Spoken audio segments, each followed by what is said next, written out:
best species to play for an Evoker Wizard. Mm-hmm. With that, we're going to be separating into two different segments. We're going to have it in segments of the best for the strictly of the 2024 rules, which is currently the player's handbook, and the Dungeons Master's Guide. There's additionally other species that are allowed but not legacied out of existence. That'll be its own separate list, which we'll do immediately following it up. But we're going to start with our top three in order of worst to best. Mm-hmm. I'm going to have you start for both sections of the list if you're okay with it. Sure. Okay. So, let's start with just the 2024 rules. Starting at number 3. Starting at number 3, what's your top pick here? Well, my first thought is say like I'm pulling up my phone for my notes. Don't mind me. on your phone for your notes. Yes. Alrighty. Best species for Evoker Wizard. Well, there's always the classic sick elf. The really nice thing about elves is you get a little touch of extra spell casting with your elf.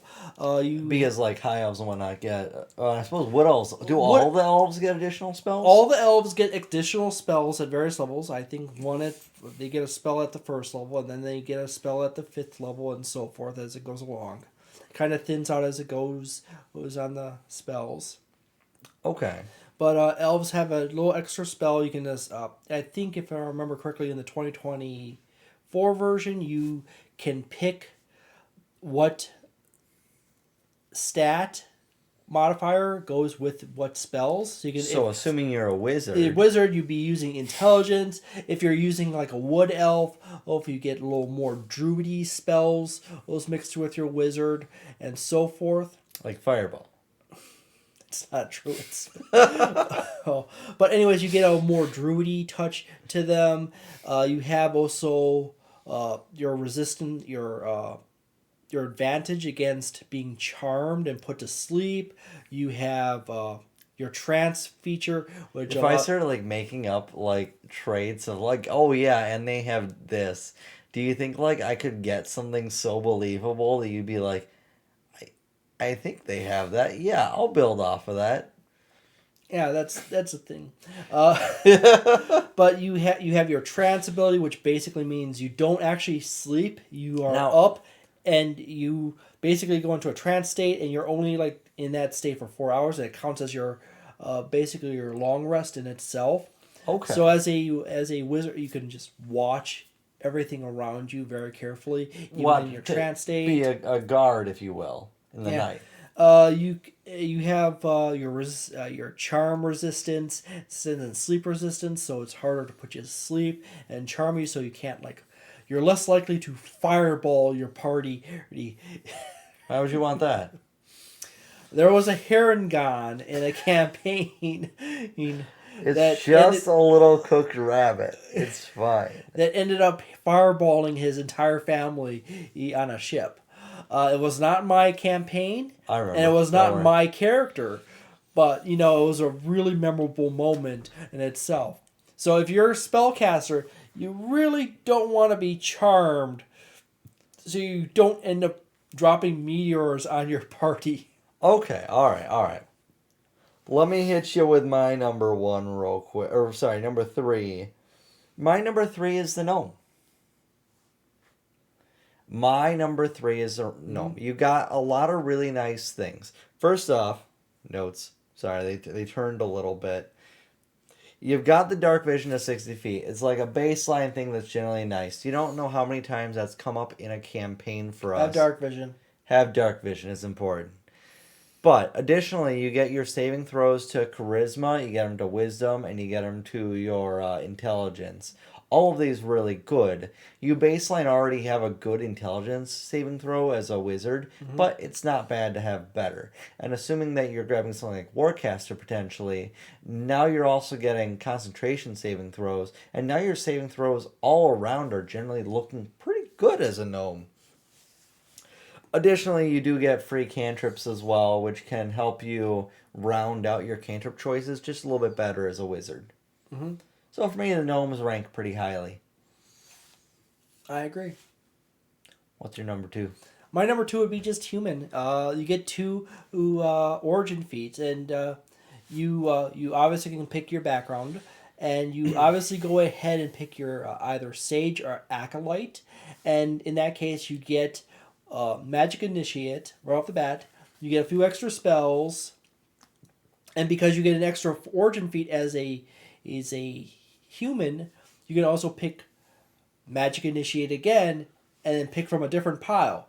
So if Okay. you're playing a Evoker Wizard, you can go ahead and just pick up Magic Initiate. Even more spells and things outside of your spellbook. Oh yeah, and you could pick it. You can go with Acolyte and toss in a touch of Cleric into your Evoker Wizard. Get Just some healing in in there. just in case your party doesn't want to have a Cleric, or the Bard doesn't want to take healing spells or anything else. The wizard having a healing word is kind of big. For having cure wounds, yeah. Yes. Or healing word, yes. That's also awesome too in itself. You also can dabble into druid. You can also pick up a few other things in there that help you out. You might be a farmer and have the tough feat, so you actually have extra health right off the bat, and you could still pick up an extra origin feat, or you can flip it around the other way and you just have your magic initiate feat with your background, and Okay. then pick up tough as well, so you don't die instantly when someone throws an attack at you. Yeah. All right. And they're generally a good choice overall. And you also happen to get that wonderful heroic inspiration that basically is a free advantage in a day or after a long rest. So it's an interesting factoid there. I believe the heroic inspiration, I don't think it requires that it's a D20 roll. It's any D20 test. Let me just look up I do, if I remember correctly, it's any D20. They use the term D20 test, but it's specifically like if it's like a saving throw, a check, or attack roll, you basically have 2 of them for a try. Heroic inspiration. Beautiful. All right.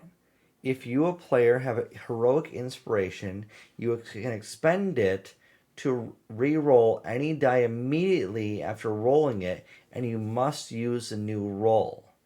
If you gain heroic inspiration but already have it, it's lost unless you give it to a player who lacks it. So the important thing to note there is it states you can expend it to re-roll any die immediately after rolling it. It's not a D20 test.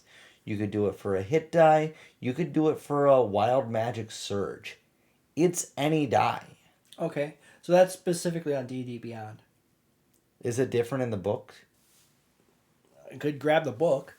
I looked in the rules glossary and I looked in the actual section it normally says.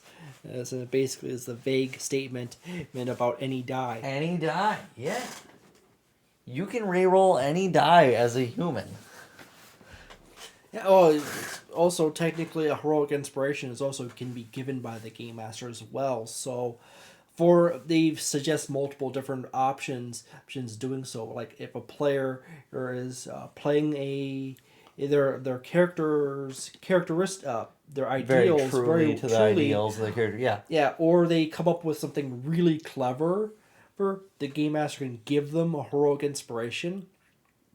But yeah, they've expanded it out. Yeah. Yeah, they expanded the way they worded it in the book. As far as I can read, is the super general any die version. So yeah. It's more versatile than I thought. I saw it come up in an online discussion. Mm-hmm. I was like, oh, is that how that works? Then I looked it up at some point later. Like, oh, all right. I suppose, yeah, it's this. By the way, everyone has to keep in mind that sometimes people get into a conversation and they're like, oh, it's this, and then they like realize, oh wait, no, yes, we could be wrong. We can be wrong. We can discover like, oh my goodness, we thought it was this way. I like watching a video from Wizards of the Coast, and they describe how something is done, and then you open up the book and they could correct us. We could be wrong. Yeah, and we look in the book and like there's an omission of a statement of a key word that specifies a thing, I guess it's more open or more restricted than the way they described it originally in the video when they were releasing they were doing the Unearthed Arcana or when they were describing it when they were releasing the book or something that made it seem like it was one way when it actually is more opened up or more restricted than how they stated. So, but yeah, generally in the case of the human, I mean, I think it's a good pick. yeah, it's a very good pick. You have your free heroic inspiration every day in the morning. Remember that. Also, human bard would be really interesting if you get that entertainer background. Cheeser has come in here. Yeah, he has. We are recording our video to a live studio audience of cat or cats, depending on which ones are hiding outside the door. Oh, he's about to get kicked out of the door because he's gonna start scratching because now the door is closed. He wants back. He wants in. He wants out. He wants in. He wants out. Yep. But anyways, yeah, human is very awesome because in the case of a Wizard Evoker, you can play around with Magic Initiate to get more range of spells, but you can also pick out a origin feat that allows you to bypass an option. Like if you go and pick up the alert feat and now you add your proficiency onto your initiatives, so you have a better chance of throwing that fireball at your enemies earlier in combat, potentially shutting down the enemies faster. Yeah. Or if you are, say, like the wizard and you get actually a really bad roll, you might be able to convince the other players in your group, hey, if I go first... swap with you, yeah. Yeah, you got a 23, I got a 2. If you swap with me, I could drop this spell on the enemies that... slow or slows something. them down. Or you could give the other player haste on their turn. Haste or hypnotic pattern or something else. Something as a boon or a benefit to that player. You can fireball the crap out of the entire enemy line. You tell them that you're going to haste them and instead you fireball. Yeah, you have that option, yes. So my number 2. Yep. My number 2 is the orc. The orc? The orc for a wizard. Yeah. So my reasoning here, dark vision, 120 feet of dark vision. Not just regular dark vision, really far dark vision. Further fireballs. You can see where shit's happening. I'm joking. Dark vision important, but it's not the big thing. Well, we just had a situation in the Crazy Tuesday campaign where we literally survived because 2 characters have extreme range on their spells and attacks. And the other 2 can fly. Yep. And if it wasn't for the fact that we had that, we probably would have been surrounded by eight stone golems and crushed into the ground. Like a paste. Yeah. But anyways. The barbarian had no chance. He had no chance. Holy fuck. He got destroyed. The barbarian was ground to nothing. But lucky for the party, you also happened to have that wand of fireballs all of a sudden dropped like... As a thief rogue, you're just like, pop, pop, pop, pop, pop. Okay, anyways. Orc. So you got proficiency bonus power of times, fireballs.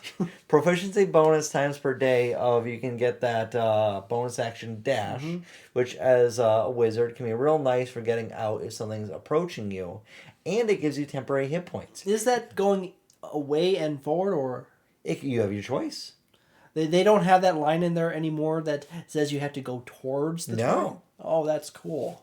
No, as far as I'd have to really look, but I'm pretty sure it's wherever you want. Mm-hmm.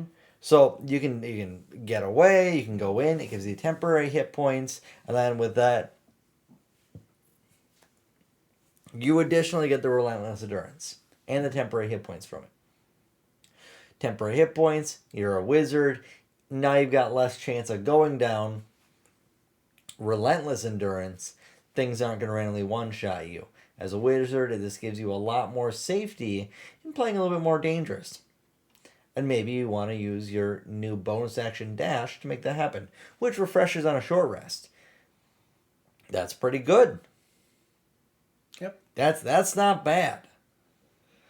You could almost argue, hypothetically, there could be a case where you argue it versus the human, in the human getting the +2 health per level from tough, where just getting the additional temporary hit points, the proficiency bonus times per day, could end up, depending on circumstances, outweighing the additional health as a human.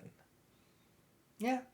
And then actually having the, where you don't die on the, you get the one extra chance where you live at 1 health, that could be enough to really get out and survive, or let you get that additional fireball off that saves your allies. I do agree that is a good one. I didn't think Orc would be so good, but I mean, you really can't overvalue mobility. Mobility is really important. Particularly if you have to get away. It came up today. Yeah. I had to thunderstep away. Otherwise, I was about to be squished with the barbarian. Like a paste. Yeah. In the ashes. Barbarian was dead before I even got anywhere near using Thunderstep. The literal situation with the Barbarian is he got literally encircled by nothing but stone golems. And they just pounded him. Anyways, what's your number one? My natural default urge with number one would have been essentially gnome. Because you get your advantage on your charisma, wisdom, intelligence. You have your tinkery more aspects with your gnome as well. You have dark vision. That's also a super handy dandy in itself. It's a really nice character, but you can also do what I basically did in this campaign as well, suggesting that you can drop a fireball over the head of someone if they're really short and the enemies are really tall. So the fireball is a circle, or not even a circle, a sphere, all around, and you can drop that over someone if they're really short and your enemies are really tall, and it catches them on the top. And then doesn't hit the ones below it. Yeah. Yeah. All right. So sometimes having a really tiny character like a kobold, a gnome, a halfling is really good. Okay. Well, gnomes are already up there for me. I think they're a really good choice. My number one is human, but it wasn't for the same thought process as yours. So, yes, tough. Yes, tough is great. You get the +2 health. That's wonderful, especially as a character. And it keeps stacking as you level up. Yup, as a character that already has a D6 for your hit die, it can be really, really big. A monumental increase to your health, honestly. Because if you have no con bonus, so you're getting 4 health per level, an additional 2 per level is a 50% more health increase. That's massive. Yep. Right? But how I was thinking about it is you really have like 3 different feat options that I think would be really good for a human. Mind you, I didn't go your route of Magic Initiate. I was thinking on the route of skilled, which you can use to get a bunch of additional proficiencies, to then go and be that that smart utility asset of the group that kind of can do whatever is needed. Kind of like the intelligence side of the rogue, if you will. That counterpart. Yep. Or you could then take that same route and go a crafter, which, mind you can get crafting off of skilled, which is like charlatan, things like that, right? Mm-hmm. You can get crafting proficiencies off that. But the idea here is that you, through Arcana proficiency, making magic items can require additional things like smithing tools and other things. And you can then grab those tool proficiencies off of skilled or off of crafter, and then this can allow and open up crafting magic items. The other idea that I had for a feat was alert, because we all know alert is really good. Yep. So that's my number one. My number one is the human. And I think that's it for the 2024. Yeah, that's it for the 2024s. We had very comparable lists. Yep. I had the oddball with the orc, but I really think the orc could compete for number one. Yeah. I think it reasonably could. All right. Let's expand it out to everything except for things that are legacied out of being in use. Mm-hmm. Do you want to go first with your number 3 or shall I? You can go ahead. Okay. I have an honorable mention. Yeah. Can I list that before I get into my number 3? Sure, go for it. I'm not sure how to pronounce it. The Githzerai. Githzerai. Githzerai. I think they're a really cool option. They only really get like 2 things between resisting psychic damage and the mage hand that's invisible. Mm-hmm. But I think the idea of a wizard having an invisible mage hand so they have telepathy, mind you, there's a feat for it. Mm-hmm. But a wizard being able to consistently do things mentally, moving things, is just really cool thematically and fits the character. Mm-hmm. And it's really fun. I don't think it's mechanically crazy or really good, but I think it's a fun idea. Honorable mention for me. Do you have an honorable mention you want to throw in or no? Honorable mention. I'm just gonna go in honorable mention Eric Hakra and Owlin. The ability to fly. This honorable mention box of flying characters like Eric Hakra. So Owlin, fairy. So you're ruling fairy out of your top 3. Yeah, I'm joking. I'm taking those 3 out. I found that personally they're really awesome if you want to build a spellcaster out of them. The problem is that you have to be very aware of your flying So you're as not a being spellcaster because plopped out of the air by bow and arrow. yeah. Most people think of Eric Hakra as being really overpowered, but really your flying is a nice tool for some situations, getting up high, pelting enemies with your spells from great distances. Sometimes your flying is actually more useful as an ability to extricate yourself from a situation, like get yourself away from a situation. Yeah. Over there so you can cast your spells at great distance on a target. Okay. However, the problem with that dodging obstacles as well is that obviously when you become a flying target, you become a flying target. You remove all obstacles between them and you. Yeah, you remove all obstacles between you and them, and they naturally will try to take you out.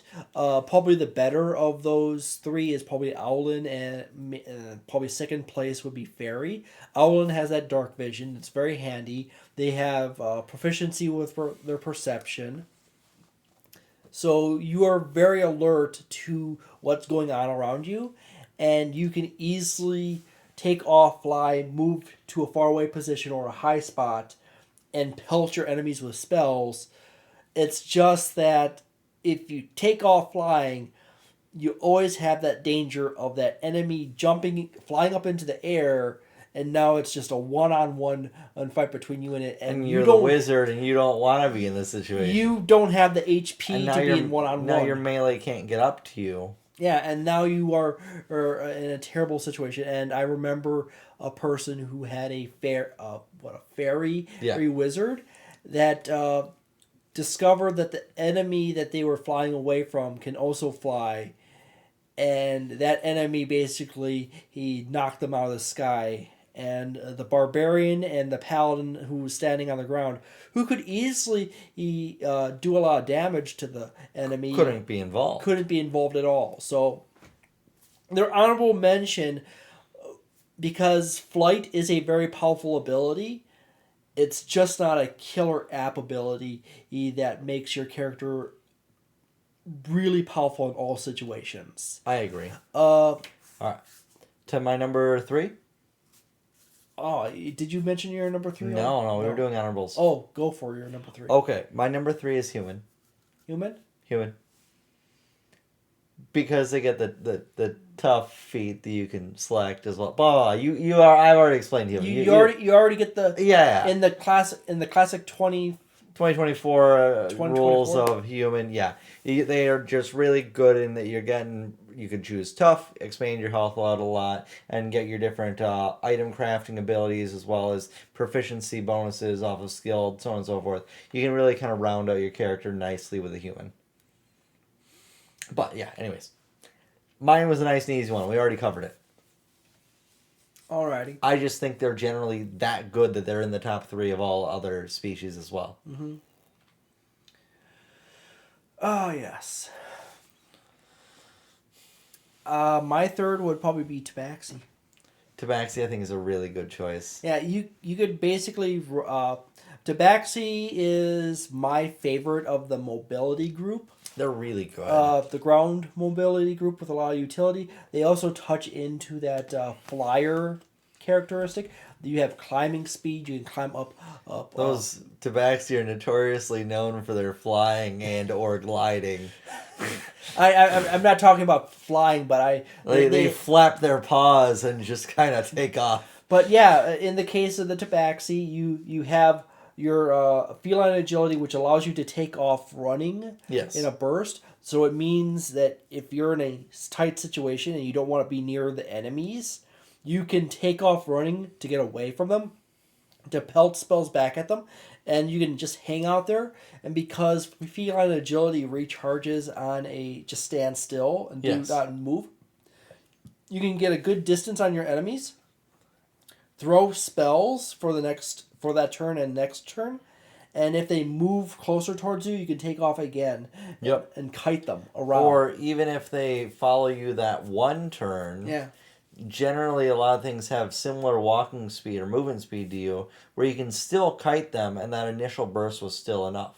Yeah, and in that case, there's also the likelihood that your barbarian or your other your marshals might have intercepted them and got into a tangle with them. Yep.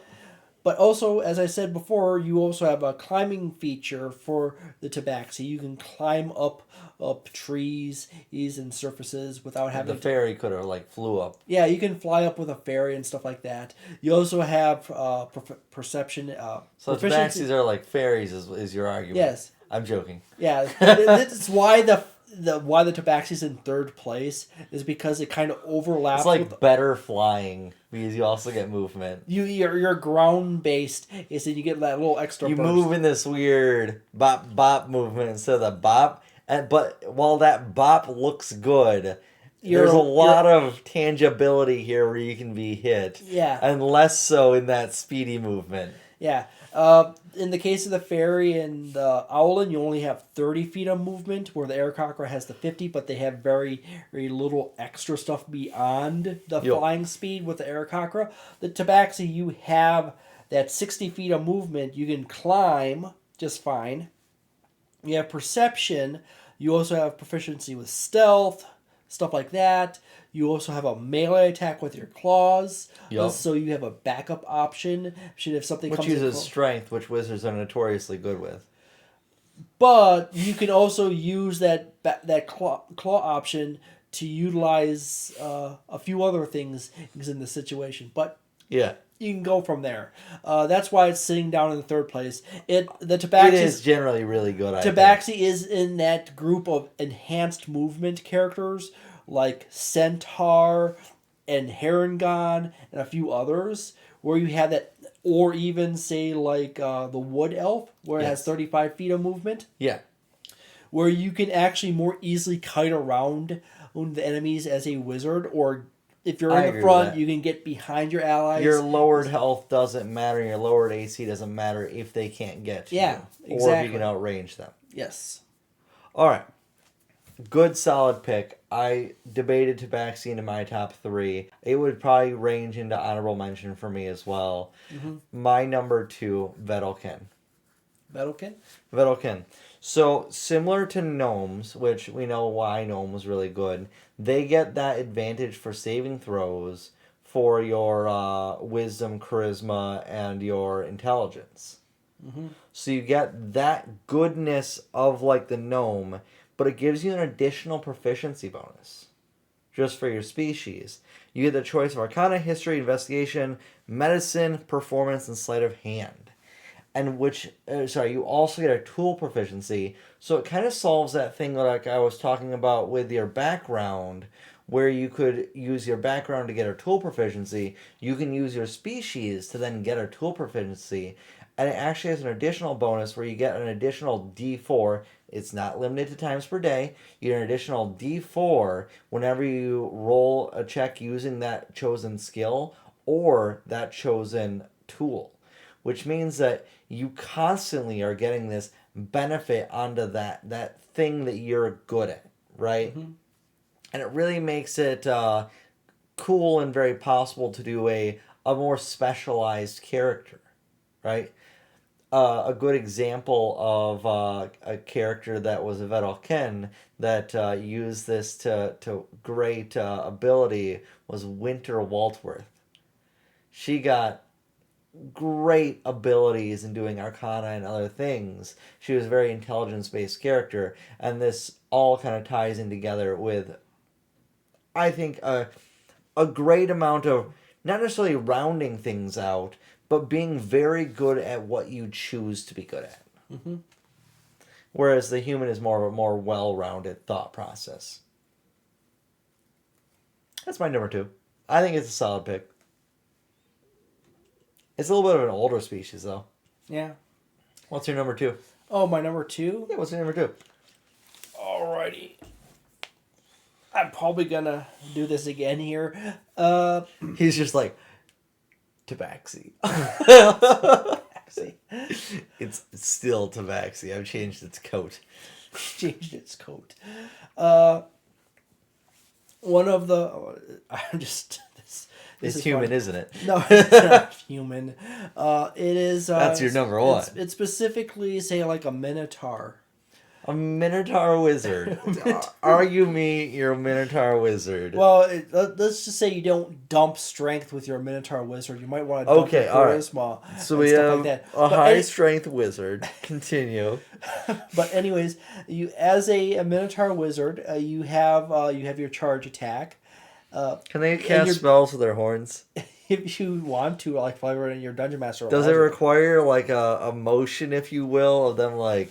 kind of like Harry Potter-esque, where they like have to motion with their wand of Avada Kedavra or whatever, but they're like double horns swirling it to cast their spells? Well, basically you have your hammering horns and you have your bonus to your charge attack. So if enemies get in front of you and you need to get through them to get where you need to be going, you can charge through them and you can knock them aside. What's the spell that I'm failing to think of the name of? The one that was bad that's really good now. That helps you with, as a spellcaster, with melee weapon attacks. True Strike. Does that work on your horns? It should. Does that mean that you can do radiant damage with your horns? Yeah, I guess you can do that. But anyways, you can use you can use a Minotaur. You're selling me on it. You can use your Minotaur abilities to control the area around you to deal with your problems, but you can also run away with it as well. It's a backup option. It's actually probably should be lower in my list. Probably. But anyways... plus, you always know where north is. You know it's nowhere north is. I think I'm not entirely sold on your Minotaur idea. No. I do like the idea of a Minotaur Wizard. Let me make that part very, very clear. I like the idea of a Minotaur Wizard.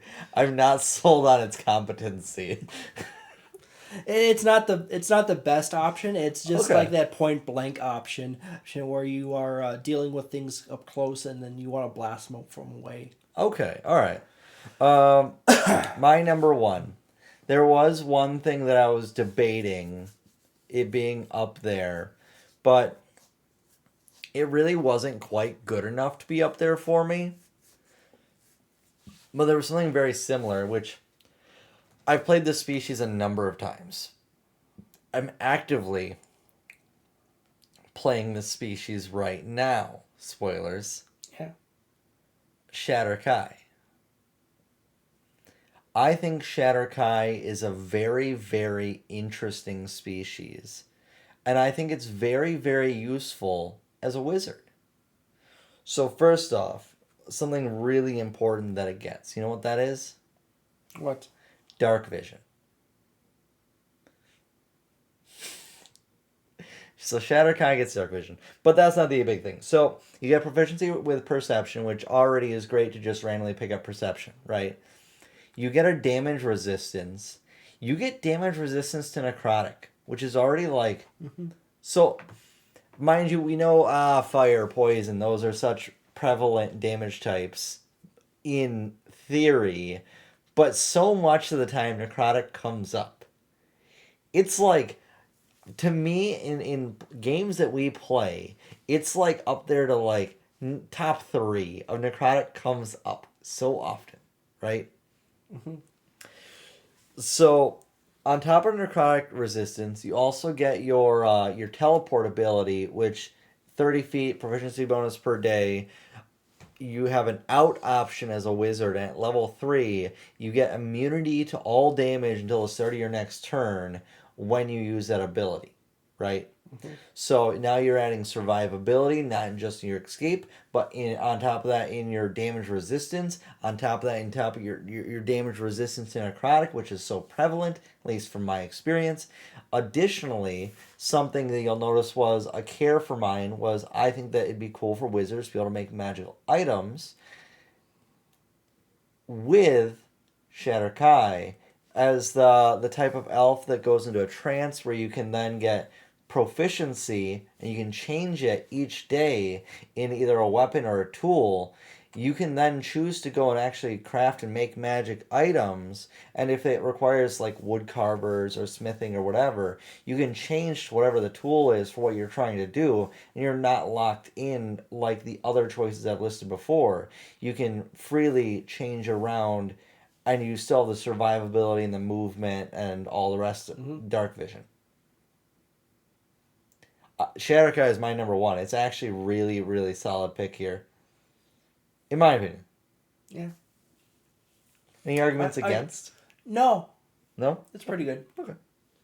You have a strong craftiness towards you, and I have a tendency to like try to build in stuff that offsets or compensates for the strengths of the evocation.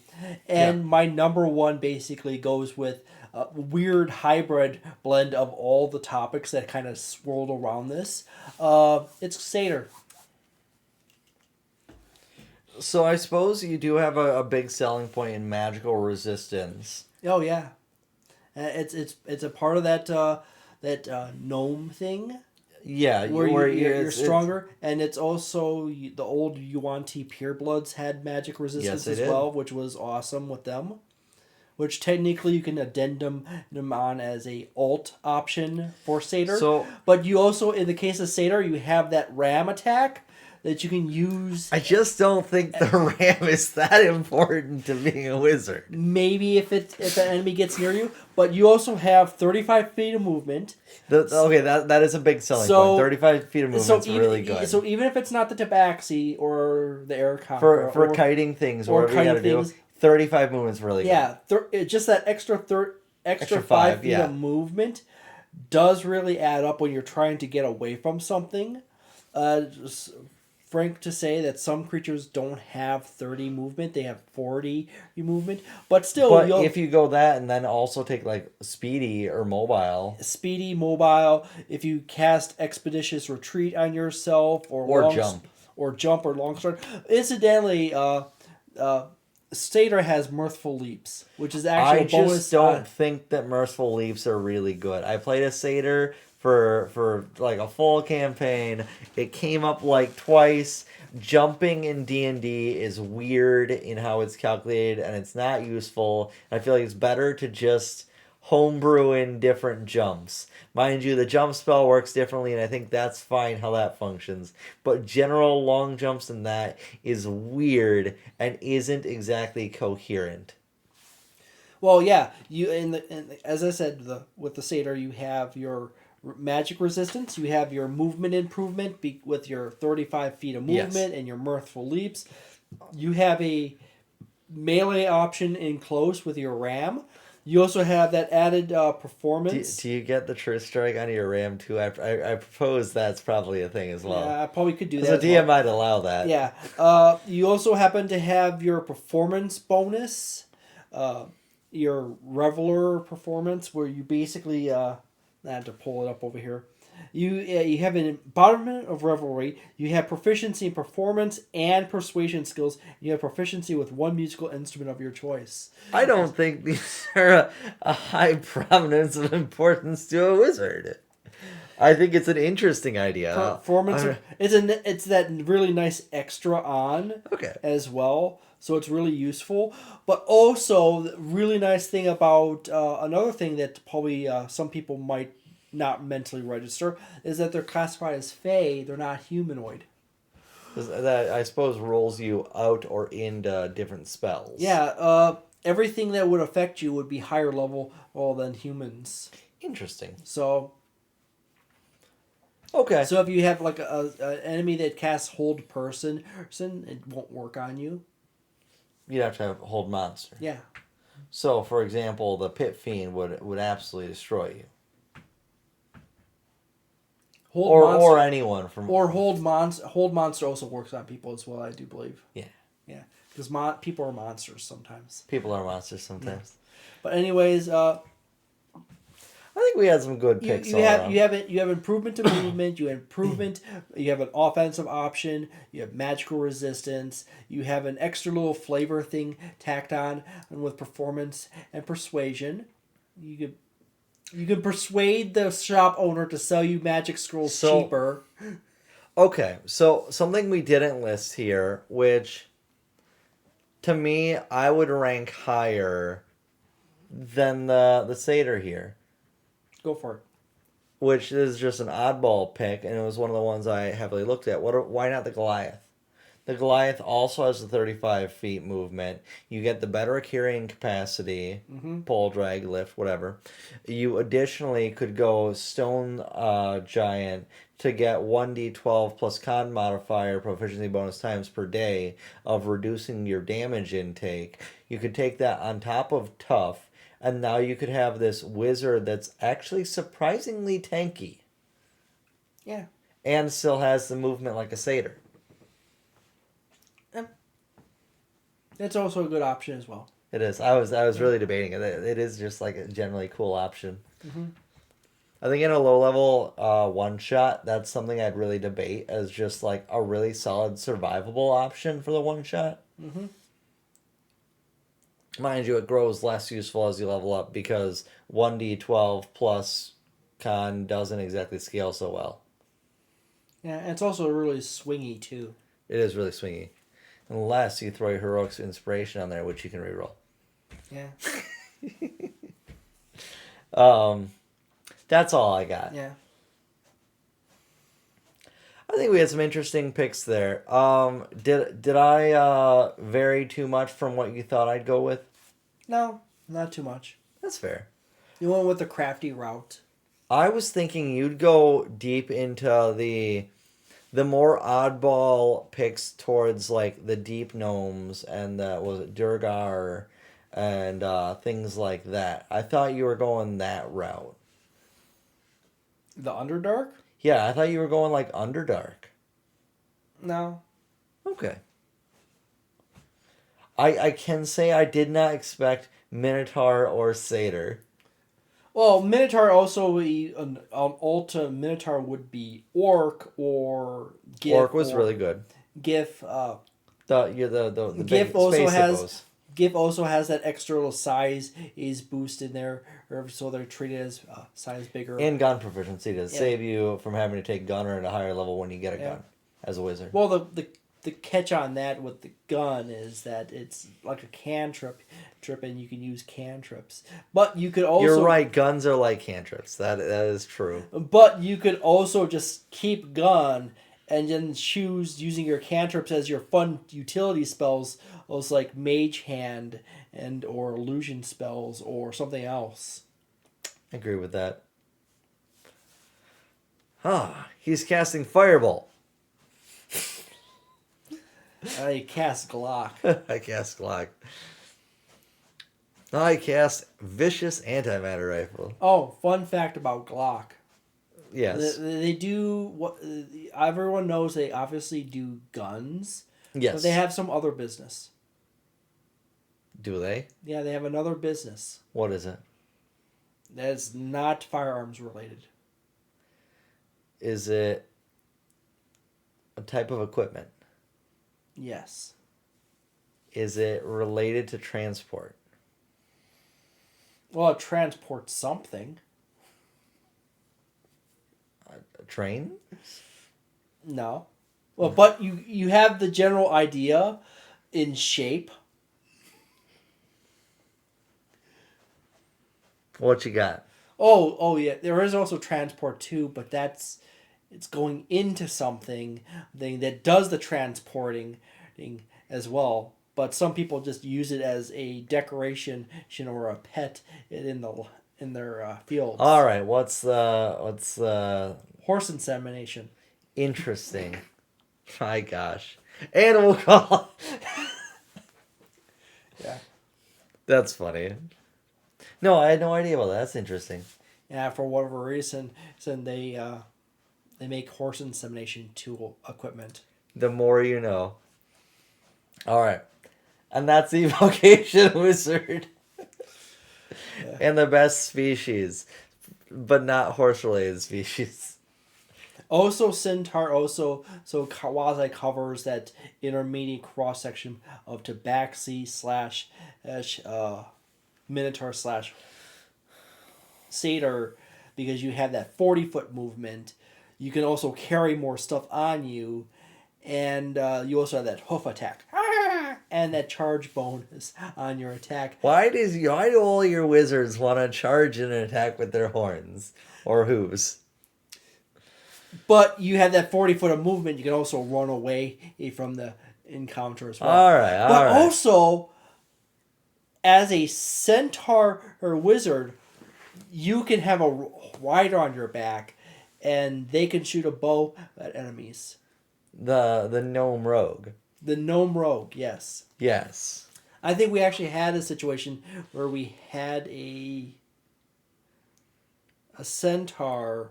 It was actually a rogue. Yes, we had a centaur rogue. That actually had a wizard that rode her into battle. That was fun. Yeah, that was fun.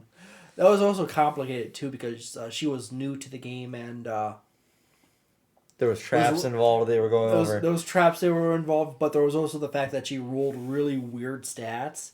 Yes, and we had a hard time in balancing her character out as a rogue on that stats. Oh yeah. But we'll call it there. That is our picks for best species for Evoker Wizard in 2024, as well as expanding out to the non-legacy content from 2014. It's not necessarily always just best species, but sometimes also the most flavorful. Yes. Or species that actually offer something that contrasts and expands the feature capabilities of a Evoker Wizard. I think next time that we do a class and species choice, I'm gonna hit you with some weird ones. Oh, okay. I think that's the plan. But we'll call it there. What's the next one? We'll find out next time. Alrighty. I think we were looking at doing rogue or cleric, right? So we're probably looking at thief, rogue, or life cleric. We'll do rogue. Yeah, rogue. Thief, rogue, assassin, Marshall. rogue? Thief, rogue, or assassin, rogue? Huh? Thief, rogue, or assassin, rogue? Probably thief. Okay. Thief, rogue, next time. Yeah. All right. Called there. Yep. Called there.